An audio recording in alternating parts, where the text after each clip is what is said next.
짚고요. 두 번째 주제로 넘어갑니다. 국유화 폐간 어떤 대통령도 할 수 없는 일인데 감히 제가 어떻게 그런 말을 한다는 것입니까?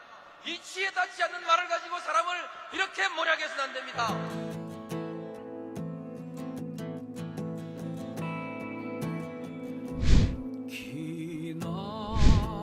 기나긴 밤이었거든 갑제의 밤이었거든 사랑이 한몸 썩어져 이 붉은 사나에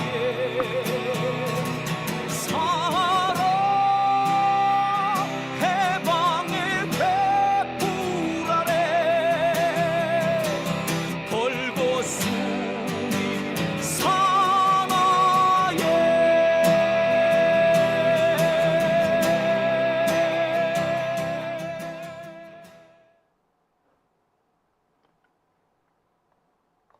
네, 오밤중에 뉴스 함께하고 계십니다. 두 번째 주제 한번 넘어가 보겠습니다. 두 번째 주제는요, 이 대장동 재판 관련된 얘기입니다. 중대한 고비를 맞았다라는 그런 내용이 되겠습니다.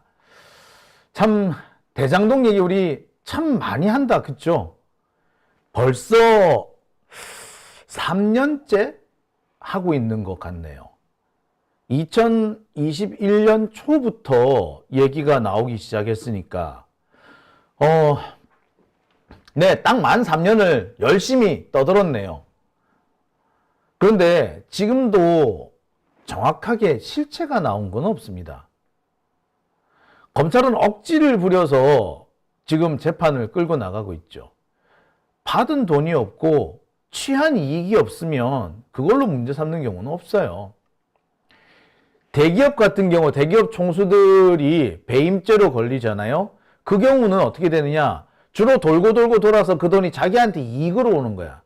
그런 경우에 직접 돈을 준 건 아니지만 간접적으로 돈을 줘서 직접적으로는 나한테 돈이 온 게 아니라 다른 사람한테 돈이 갔지만 돌고 돌아서 기업 총수한테 간접적으로 이익이 되는 이런 상황이 된 거예요.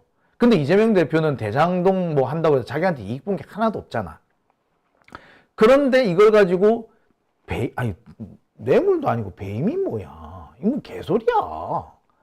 이게 세상에 전 재판 대상이 된다는 것 자체가 웃겨요. 여러분, 지금 그 SK 최태원 회장 같은 경우에 그 당시 배임액이 수백억이 됐거든요. 근데 횡령 부분은 유죄가 났어도 배임 부분은 다 무죄 났어요. 배임은 결국 다 무죄 났어. 근데 그 배임 부분이 결과적으로 최태원 개인한테는 이득이었던 거거든. 최태원 개인이 이득이 아니었다 하더라도 최태원을 비롯한 그 재벌가 오너들한테는 이익이 되는 일이었던 겁니다. 그래서 기업한테는 손해가 나고 그 대주주들한테는 이익을 줬다라는 식으로 해가지고 그래서 배임이었거든요. 횡령은 안 되고 배임이 된 거였거든요. 하지만 그거 다 무죄 났어. 그래서 사실 배임죄가 거의 사문화된 거나 다름이 없었습니다. 대놓고 내가 내 돈을 줘야 되는데 회사 돈으로 뭘 지급하는 요런 거나 돼야지 배임이 성립을 하지. 사업상 지출한 걸 가지고 배임, 참 놀라운데. 여하튼 이 억지 같은 재판이 지금 몇 년째 이어지고 있었죠. 그런데 드디어 검찰의 억지들이 폭로되기 시작합니다. 그나마 지금까지 검찰이 억지를 부렸던 몇 가지 포인트들이 있는데 그 포인트들이 전부 다 사실과 다르다. 검찰이 증거를 조작하거나 증언을 조작했다라는 근거들이 속속 드러나기 시작했기 때문입니다.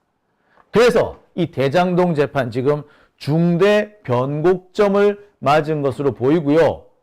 아마도 검찰 역시도 지금 상당히 곤욕스러운 상황에 처해 있을 겁니다. 그래서 제가 준비한 두 번째 주제, 검찰청의 비상 관련내 공소장 뒤집는 증거 속출, 대장동 재판 중대 고비입니다.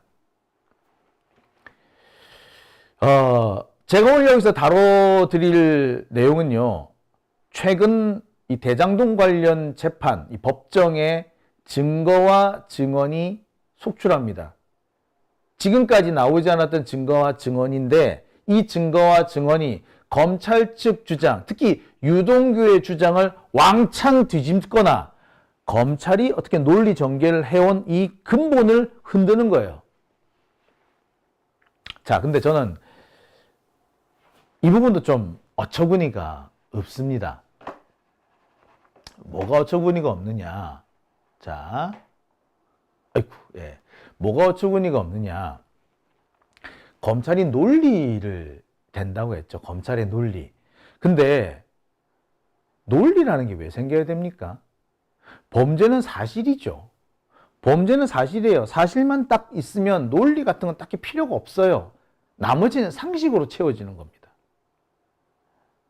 사실, 명확한 사실이 있고 그 사실 사이에 상식이 있게 되면은 굳이 논리 이런 걸 만들 필요가 없는 거예요.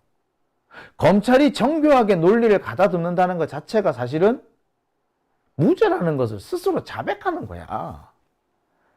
아, 범죄가 그런 거 아닙니까? 누가 봐도 쟤 범죄자 맞네가 되는 거 아니에요? 검찰의 역할, 수사기관의 역할은 누가 봐도 쟤 범죄자가 제가 범인이네 라는 걸 확인시켜 주는 거잖아요. 그럼 논리가 왜 필요한데? 논리는 필요가 없는 거예요. 솔직히 말하자면. 자, 그런데 그나마 그 검찰의 논리가 이제 붕괴되기 시작합니다. 어떻게 보면 당연한 거인 것 같기도 해요. 자, 하나씩 짚어보겠습니다. 자, 제가 오늘 짚어드릴 내용은 뭐 대략 두 가지입니다. 첫 번째는요, 지난 24일, 그러니까 어제 금요일 날 있었던 이재명 대표 재판입니다. 이 재판에서는 대장동과 위례지구 관련된 그 내용이 다뤄졌고요. 정영학이 검찰 측 증인으로 출석해서 검찰 주신문을 받았습니다. 정영학이라는 사람은 어떤 사람입니까? 예, 대장동 업자 중에 한 사람이죠. 대장동 업자인데 이 사람은 회계사예요. 아마 그래서 대장동 업자들이 자기들이 쓰는 돈 관리를 한 사람이 아마 정영학이었던 것 같아요. 그리고 이들이 뭐 돈을 막 이렇게 뿌리고 할 때 문제가 안 생기게끔 뭐 그렇게 돈 세탁 이런 걸 많이 해주는 뭐 그런 사람으로 보입니다. 정영학 녹취록 여기저기서 등장하는 내용을 가만히 살펴보면 정영학이 돈을 꼬리피 없는 돈을 만들어 온다 그러잖아요. 문제 없는 돈을 만들어 온다. 근데 그 만들어 오는데 시간이 좀 걸린다. 뭐 이런 얘기들이 나와요. 남욱이 그런 얘기 많이 하잖아요. 자, 그 역할을 했던 사람이 이 정영학입니다. 정영학은요, 김만배나 남욱이나 뭐 이런 사람들이 야, 누구한테 돈 좀 줘. 혹은 나한테 돈 좀 갖고 와 하면은 돈 심부름을 하는 사람이기도 했습니다. 유동규한테 돈을 직접 전달해 준 사람이 바로 정영학이죠. 정영학은 이 과정을 녹음을 다 해놓습니다. 이른바 정영학 녹취록인 거죠, 이게. 자. 그런데 이 정영학, 어떻게 보면 상당히 중요한 역할을 맡은 사람입니다. 자, 이 정영학이 법정에서 증언을 했다는 것은 상당히 중요한 대목이 되겠죠. 제가 볼 때는 이 사람의 증언 내용에 따라서 전체적인 사건의 흐름이 바뀔 수도 있고, 검찰이 지금까지 주장해왔던 몇 가지 논리가 기본적으로 흔들리거나 아니면 정반대로 강화되거나 뭐 그런 갈림길이었습니다. 그런데 이 재판에서 정영학이 뜻밖의 발언을 합니다. 검찰 되게 당황했을 거야. 이 정영학의 발언이 지금까지 검찰이 주장해왔던 여러 가지, 특히 이 위례지구 사업과 관련한 기본적인 그 논리를 완전히 박살내는 상황이기 때문이 그래요. 자, 이날 정령학이 했던 가장 핵심되는 증언은 위례지구 사업, 이 사업자 선정은 수의계약으로 해도 되는데 그냥 입찰을 방식을 썼다라고 주장한 겁니다. 지금까지 검찰은 위례지구 사업은 수의계약이 불가능했다라고 주장을 했어요. 그런데 정영학이 아니요. 수의계약 해도 되는 거였어요. 수의계약 가능했어요. 라고 완전히 흔들어 놓은 겁니다. 검찰의 논리를 밑바닥부터 흔드는 거죠. 이게 왜 중요하냐면요. 수의계약이 된다는 건 뭡니까? 내가 사업을 주고 싶은 사람한테 사업을 그냥 턱 줘도 된다는 얘기지. 입찰은 뭡니까? 공정한 경쟁한 기준을 만들어 놓고 그 경쟁 기준에 맞는 사람들이 각자 액수를 적어내 가지고 또는 사업 조건을 적어내 가지고 그 중에 가장 유리한 사람이 사업을 따게 되는 뭐 이런 방식이잖아요. 자, 그러니까 입찰 방식을 택했다라는 것은 기본적으로 사업자가 정해져 있지 않았다라는 그런 전제가 가능한 겁니다. 근데 검찰은 위례지구 사업에서 그 입찰한 거, 그거 사실 다 조작이었잖아. 니들 다 짜고 치는 고스톱이었잖아. 대장동 업자들한테 사업 주려고, 그냥 외형만 입찰이지, 실제로는 다 짜고 치는 고스톱이었잖아. 라고 주장을 해요. 자, 이재명 대표는 그때마다 이렇게 얘기합니다. 야, 그거 내가 그럼 그럴 거야. 짜고 치는 고스톱 하려면은 내가 그냥 수의계약 하지. 뭐 하려고 내가 입찰을 만드노? 생각을 해봐라. 왜 짜고 치는 고스톱 하냐? 그냥 수의계약 해버리지. 수의계약 해도 되는 거였어. 라고 반박을 해요. 그러니까 검찰이 뭐라고 나오느냐? 야, 그 수의계약 못 하는 거잖아, 이씨. 이렇게 했던 거예요. 근데 정령학이 나서서, 아니에요. 수의계약 해도 되는 거예요. 이재명이 맞는 거예요. 이재명이 맞았다. 라고 얘기를 하는 겁니다. 그러니 검찰은 얼마나 당황했을까요? 자, 하나씩 제가 좀 짚어보겠습니다. 제가 이걸 PPT를 만들어 둔 게 있는데, PPT 만들어 둔 게 다,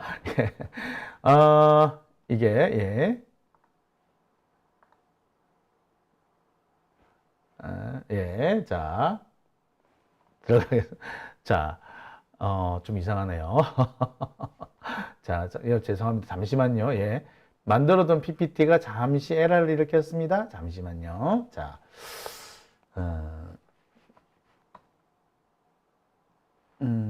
이게 왜 이러지?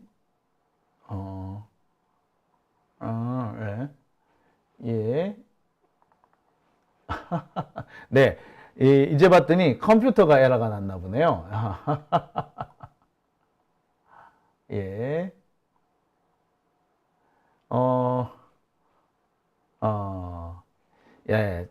참 당황스러운 상황이네. 이거 왜 이러지? 잠시만요, 여러분. 잠시만 죄송합니다. PPT가 조금 이상하네요. 이게 왜 이렇게 되죠?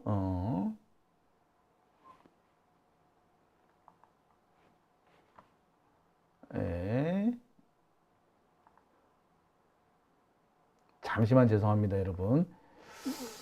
자, 이게 네, 제가 지금 되게 당황스러운 상황이 생겼습니다. 이게 아무 문제가 없는데 여기서는 에러가 났어요.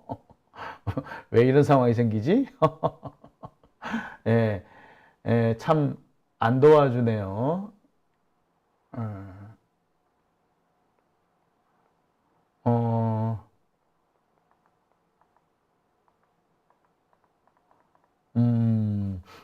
왜 안 되겠다. 제가 그러면 예, 거의 수동으로 좀 처리를 해야 되겠네요. 수동 처리를 한번 해보겠습니다. 예. 수동 처리를 위해서 잠시만 좀 시간을 좀 주시겠습니까? 예. 자.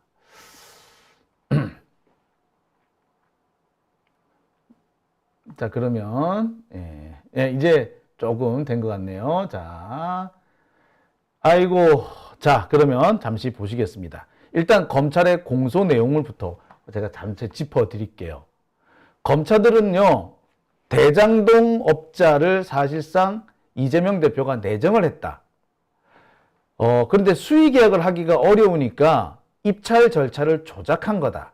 그래서 대장동 업자들한테 일부러 사업을 넘겼다. 라고, 대장동 업자가 사업을 가져갈 수 있게끔 조작을 했다. 절차를 조작을 했다. 이렇게 주장을 합니다. 이게 검찰 공소장 내용이에요. 그런데 이 정영학이 진술을 통해서 수의계약이 불가능했다라는 주장을 뒤집어 버립니다. 자, 그럼 여기서 검찰은 또 주장을 살짝 바꿀 수 있겠죠? 대장동 업자가 내정이 돼 있었고 수의계약 불가능 여부와는 상관없이 입찰 절차를 조작하지 않았느냐, 뭐 이렇게 핑계를 댈 수도 있습니다. 근데 이것도 사실은 말이 안 되죠. 앞서서도 말씀드렸습니다만 수의계약이 가능하면은 뭐 하려고 입찰 절차를 조작합니까? 힘들게 그냥 수의계약 해버리지. 자, 그렇게 되면은 대장동 업자가 위례지구 사업자로 내정이 되어 있다는 기본적인 전제가 틀린 게 돼버리죠.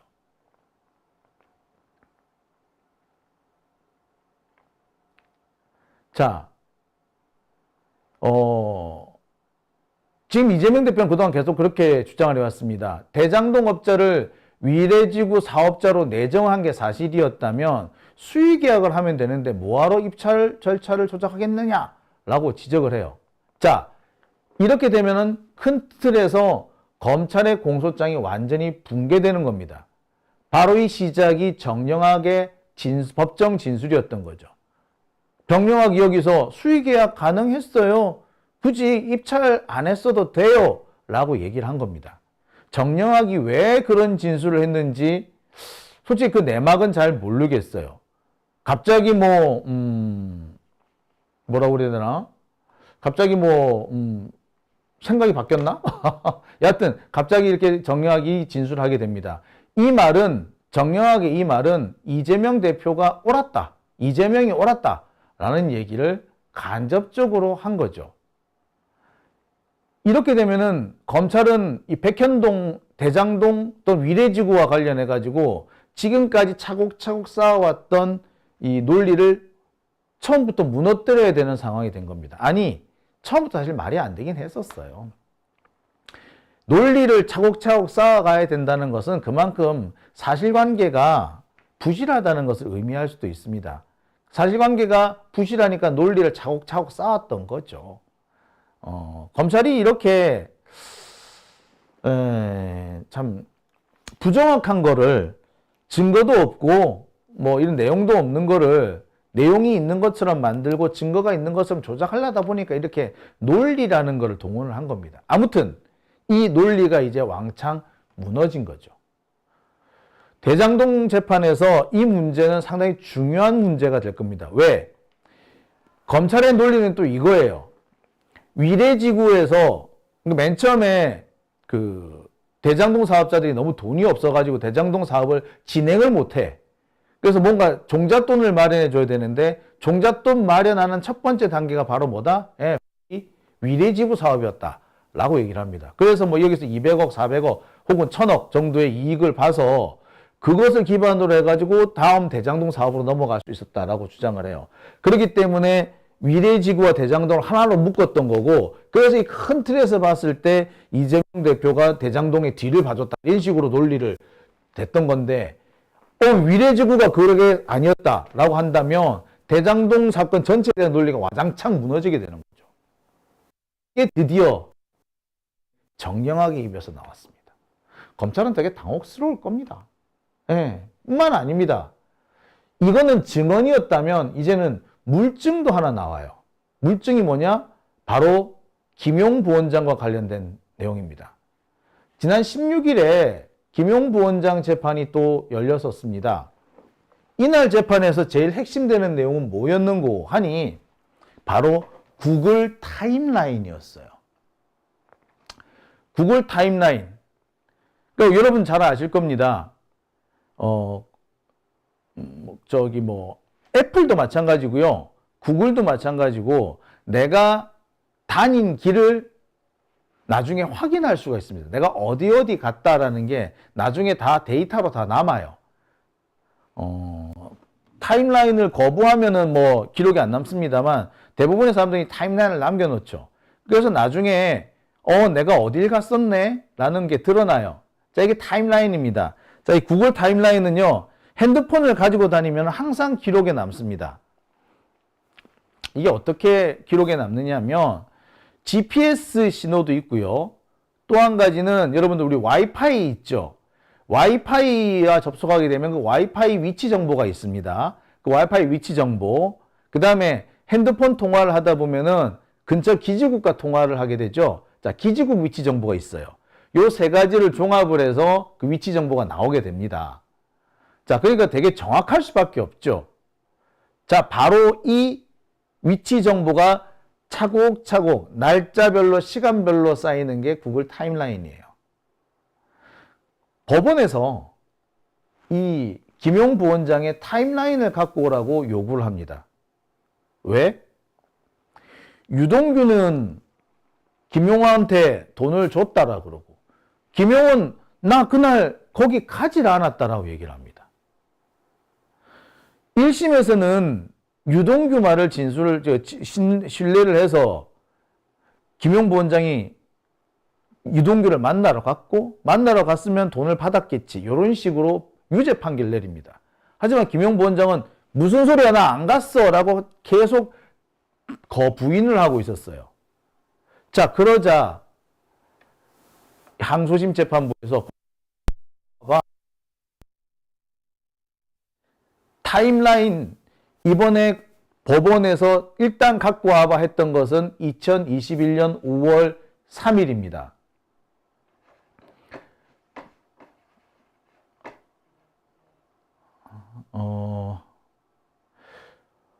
검찰은 이 구글 타임라인을 증거로 제출하는 것에 반대했습니다. 왜냐? 검찰도 알거든. 검찰은 타임라인 안 뒤져봤겠어? 검찰도 타임라인 뒤져봤어요. 그런데 가만히 보니까 자기들이 이 김용을 잡아 넣으려면 타임라인이 있어서는 안 되겠거든. 그래서 타임라인이 없는 것처럼 쌩까예요. 하지만 타임라인 뒤져보면 아니 검찰도 나 뒤져본 걸로 알아. 여하튼 그래서 재판부가 구글 타임라인을 갖고 오라 그러니까 반대를 합니다. 근데 결국 재판부는 갖고 오라고 결정을 내리죠. 그럴 수밖에 없는 것이 유동규의 진술이 계속 엇갈리는 데다 앞뒤 말이 안 맞는 거예요. 지금 논란이 되고 있는 것이 2021년 5월 3일인데 그날이 어떤 날이냐. 자, 유동규가 이런 상자 안에 돈 1억인지 2억인지를 넣어가지고 김용 부원장을 줬고 김용 부원장이 이렇게 옷 속에 이렇게 품고 갔다 하는 바로 그날이 2021년 5월 3일입니다. 정영학이 그날 유동규 사무실에 있었는데 돈을 가지고 갔고 돈 가지고 가니까 얼마 지나지 않아서 진용이 와서 어떻게 가더라 라고 하면서 그날 햇볕이 너무 따가워가지고 내가 앉아있는 장소를 바꿨다 이런 얘기를 합니다. 근데 2021년 5월 3일 오후 6시 돈을 받았다고 지목된 그 시간에는 햇볕이 따가울 수가 없죠. 오후 6시니까. 심지어 확인해 보니까 5월 3일 그때쯤에는 유동규가 있는 그 건물에는 6시에 해가 안 든다는 사실도 확인이 됐어요. 그러자 재판부가 야 그럼 구글 타임라인 갖고 와봐 라고 한 겁니다. 그래서 타임라인을 봤더니 김용 부원장은 그곳에 간 적이 없다라는 게 확인이 된 겁니다. 김용 부원장 재판은 지금 김기표 변호사가 하고 있는데요. 이 김기표 변호사가 이번에 국회의원 되신 분이죠. 예. 이분이 진행하고 있는데, 자, 이분이 얼마 전에 SNS, 페이스북에 글을 올립니다. 검찰이 말하는 바로 그날 구글 타임라인을 뒤져봤더니 김용은 다른 곳에 있었다는 것이 확인됐다라는 거죠.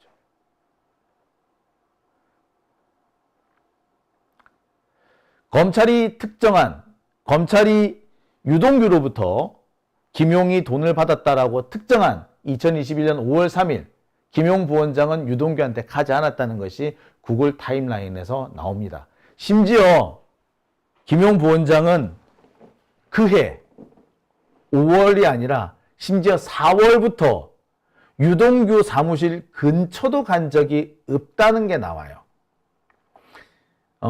제가 확인한 바로는요, 예,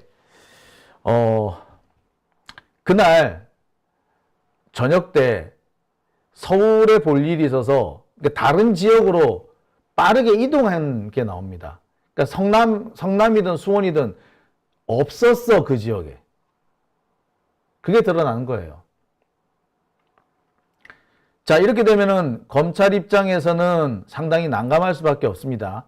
문제는 2021년 5월 3일뿐만 아니라 다른 날에도 적용이 가능하다는 거죠.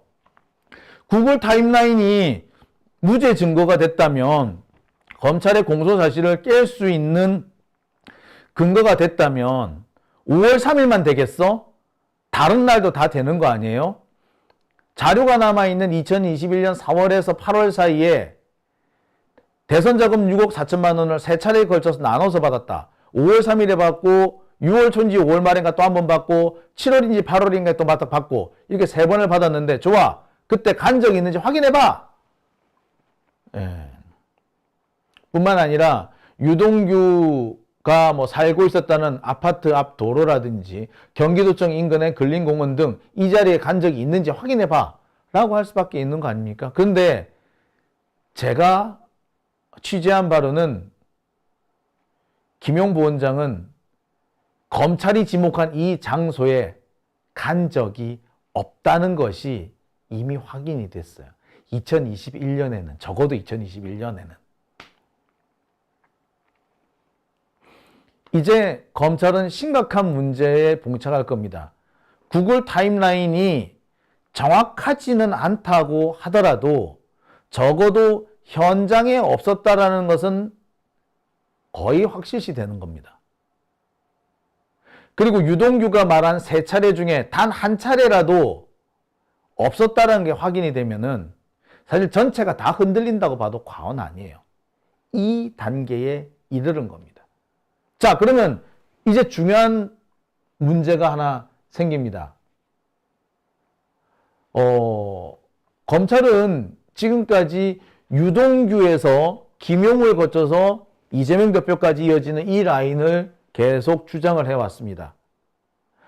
그래서 그 돈이 가는, 그 돈의 대가는 위례지구든 대장동이든 이렇게 거기서 이권을 만들어줬기 때문에 그 대가를 받은 거다라는 식으로 이렇게 몰고 갔어. 근데 문제는 일단 앞서서 말했던 것이 이권을 준 적이 없다.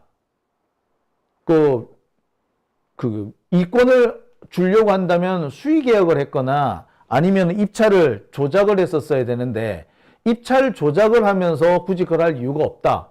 수의계약이 가능했기 때문에.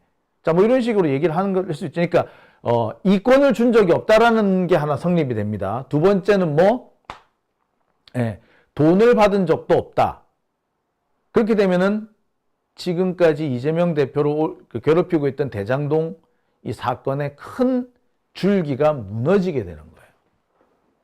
검찰로서는 지금 되게 당황스러울 겁니다. 그래서 지금 갑자기 횡설수설하기 시작해요.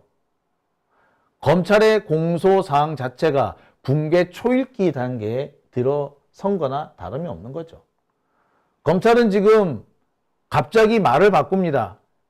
자신들이 그렇게 1년 넘게 주장해오던 2023년 5월 3일이 아닐 수도 있다. 우리가 그날로 특정한 게 아니다. 라고 뻔뻔스럽게 거짓말을 하기 시작합니다. 그만큼 당황스럽다는 것을 의미하는 거죠. 그만큼 자신들의 공소장의 기본적인 얼개나 구조가 무너지고 있다는 걸 의미합니다.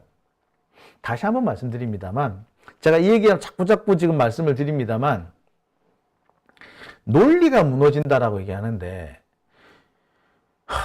논리를 세워야 할 정도면 사실 증거가 없다는 말이나 다름없어요. 사실관계만 명확하면 논리가 왜 필요해? 그죠? 사실관계가 불분명하니까 논리를 이렇게 열심히 세우는 거 아닙니까? 아무튼 그 논리도 이제는 붕괴 단계에 이르렀다 라는 내용입니다. 아마 이제부터 재판은 더 재밌는 상황으로 흘러갈 것 같습니다.